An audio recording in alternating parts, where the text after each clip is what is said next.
I'm Margaret Ryle, and welcome back to the online tutorial on action research. In this session, we're going to be talking about planning your action.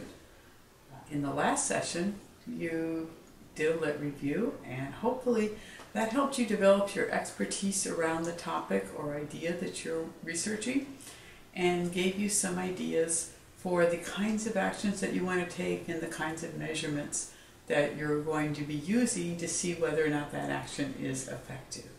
So now, before you start the action, there are some exercises to help you think about the consequences before you get started.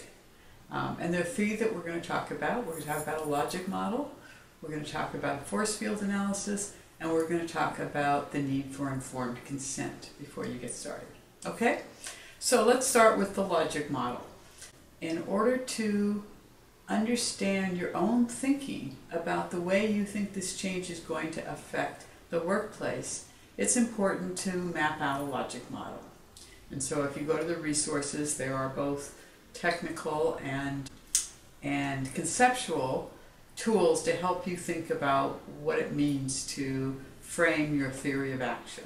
So basically, it's thinking about what are the inputs to the action, what are the things that the assumptions that you have and the conditions that stand behind taking this action, and then what are the outputs, what are the things that you think will happen as a result of taking this action. And generally we look at the outcomes in terms of short-term outcomes, medium-term outcomes, and long-term outcomes. The ones that you'll be fashioning data collection tools around will be the short-term consequences, because those will be more immediate. But it is important to keep in mind what are the things that you expect to happen long-term as a result of taking this action. So that's the logic model, and it doesn't take very long to create, but it's a good, thoughtful, reflective process before you get started. The second is very similar, but instead of looking at what your sense is, it looks at what you think about the forces that are in your workplace in terms of the action that you're going to take. So Kurt Lewin, who is often credited as the first person to talk about action research, talked about a force field analysis. So in your setting, you brainstorm and list all of the things that you think will get in the way of or will be a negative force in carrying out your action, and all of the things that are positive or will help you in carrying out your action.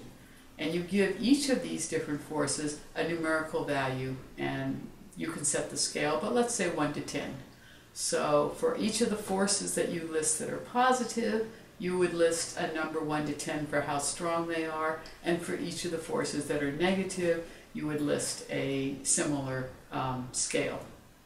You add up the numbers, and you see, are the positive numbers higher than the negative numbers, or are the negative numbers higher than the positive numbers? Now, it doesn't mean that if the negative numbers come out stronger, that you can't do your action. It just means that you're going to have to spend more time working with people, getting people on board to understand the kind of change you want to implement and why you want to implement that change. And it probably means you're going to step down the scale of your project. Take very small steps, because the environment is not as open to the kind of change that you are suggesting. If, on the other hand, the positive forces are stronger, then it's likely that you're going to have a number of critical friends working with you already, and you're ready to proceed, and you can probably proceed with slightly larger scale actions, or with interactions among a number of people who are all helping you put this action in place. The purpose of the force field analysis is to help you understand what are your resources for moving forward, how cautious or how much help can you enlist in this process of change.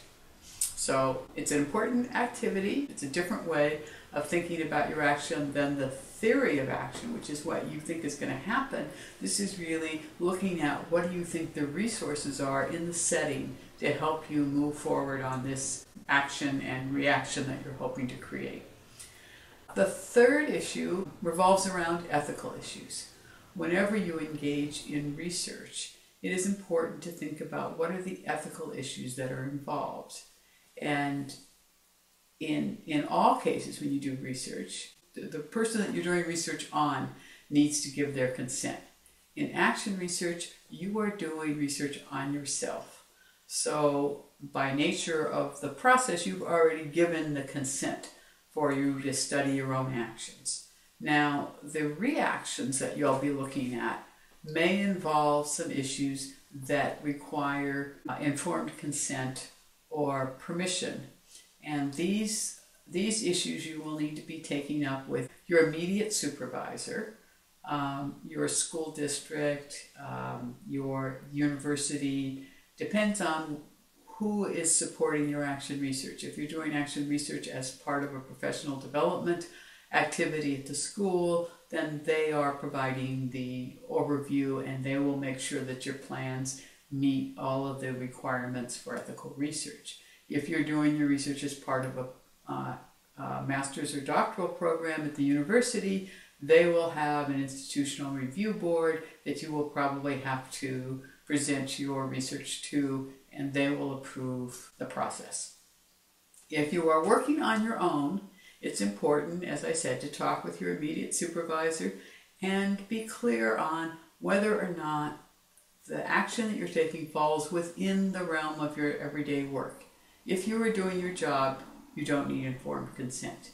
If you are doing something that requires people to do something that is not part of their everyday work experience or learning experience in school, then you may need to get special permission from either, in the case of students, their permission from their parents, or in the case of your workplace, you may need to ask people if they agree to be part of your research. But in most cases in action research, people are studying their practices in their workplace, and most of what they do falls within the scope of their everyday practice. So letting people know is always a good idea. Encouraging people to be co-researchers with you is a wonderful way of expanding the reach of your action research. So those are the three things that I'm suggesting for your planning your research action. Your logic model, your force field analysis, and then you're thinking about ethical issues. In all three of those areas, I have listed a number of resources, and it would be important to look at those resources, especially the tutorials around informed consent. And then you will be ready to start actually framing your action. So in the next tutorial, we'll be talking about your first cycle of action research. So enjoy the process of reflecting on your action, and I'll see you next time.